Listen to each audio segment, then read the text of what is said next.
Hello brother, ভিডিওটার প্রতি ঠেলা মারবেন।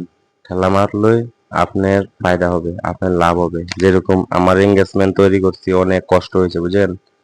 একটা ভিডিও যদি আমার সামনে আসে তখন আমি আছে না ভিডিওটারে একটা কমেন্ট করে দিই, ঠিক আছে, একটা লাইক দিয়ে দিই, সব অনেক ভিডিও দেখলে শেয়ার করে দিই।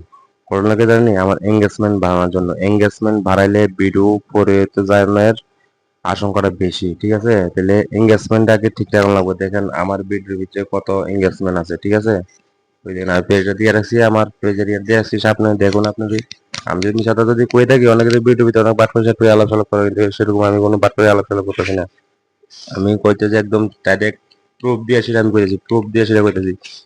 কেউর ভিডিও ধাক্কা দিবেন না, সামনে যে ভিডিওটি আসে কমেন্ট করে দিবেন, সুন্দর গঠন কমেন্ট করে দিবেন, একটা লাইক শেয়ার করে দিবেন। আপনার এঙ্গেজমেন্টটা তৈরি রাখবেন, ঠিক আছে। আপনার ভালোবাসাটা ঠিক রাখবেন। মনে করেন এঙ্গেজমেন্ট ঠিক রাখা মানে কি, তা মনে করেন আপনার একজন পেজে যে যে আইডিতে আপনি যে কমেন্ট করে আছেন না, সেই আইডি থেকে আপনার প্রমোট করে দিতে পারে, কোনো ইয়ে নেই, ঠিক আছে। এই আইডি নেট ফলোয়ার্সরা আপনারা পাইতে পারেন, ঠিক আছে। তো এই কারণে বলছি, নেট ফলোয়ার যদি পাওয়াতে চান তাহলে আপনি যে কোনো ভিডিওর ভিতরে গঠনমূলক কমেন্ট করে দিবেন। এখন ফেসবুকে নতুন সিস্টেম করছে যে কমেন্টে কমেন্টে সফলতা আসবে। এই সফলতা আসবে কমেন্টে কমেন্টে।